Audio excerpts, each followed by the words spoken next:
Una, natututo ang mga taong may ADHD na magmask o magtago ng sintomas. Nagpapanggap kang ayos ka lang, pinipilit mong maging normal kahit gulong-gulo na ang isip mo.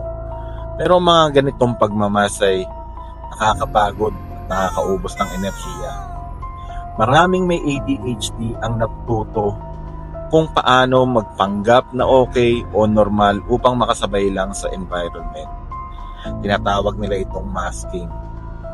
Bagamat nakakatulong ito sa pakikisama or pakikiangkop, nakakapagod ito at maaaring magdulot ng emosyonal na pagkapagod at mababang kumpiyansa sa sarili. Ikalawa, maaaring makaranas ng matinding pakiramdam ng pagiging alone o pagiging iba. Yung kumbaga tinatawag nilang others.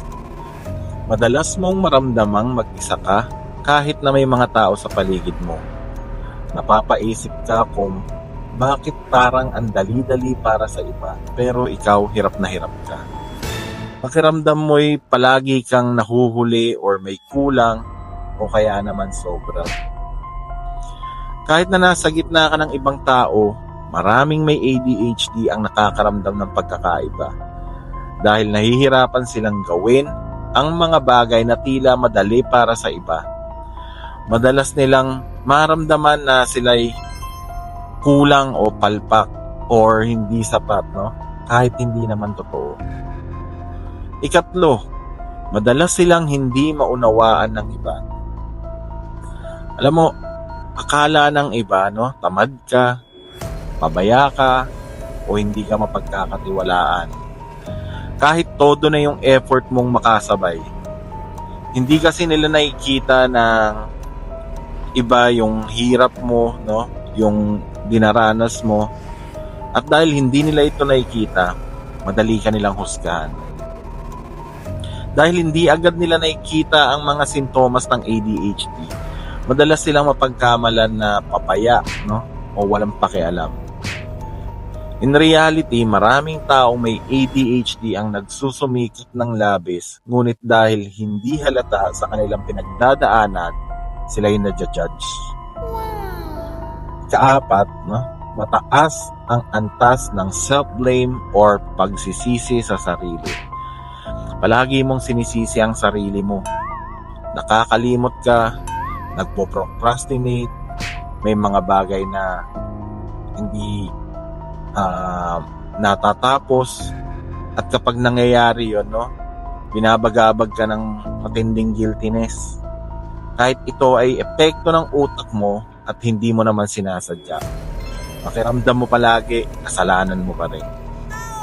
Ang mga karaniwang sintomas tulad ng pagkalimot, pagkaantala sa paggawa ng mga gawain, no, gaya nung sinabi ko kanina, procrastination, no, at mga kakulangan sa organization ay kadalasang nauuwi sa matinding guilt.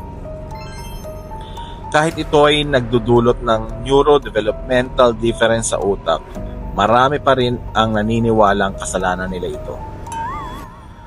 At huli sa lahat, apektado palagi ang ugnayan natin sa ibang tao.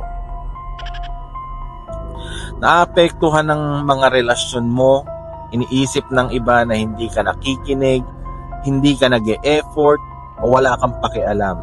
Pero ang totoo, naaapektuhan ng ADHD ang memorya, atensyon, at emosyon. Mga bagay na akala ng iba'y kapabayaan pero sintomas lang talaga. Dahil sa kahirapan sa focus, memorya, at emotional regulation, maaaring ma-misinterpret ang kilos ng taong may ADHD bilang kawalan ng interes, magmamahal o respeto. Ito ay nagdudulot ng tensyon o hindi pagkakaunawaan sa mga personal na relasyon, lalo na kung wala namang sapat na kaalaman tungkol sa kondisyon. Ito ang 5 mga nakakalungkot na katotohanan about sa mga taong may ADHD.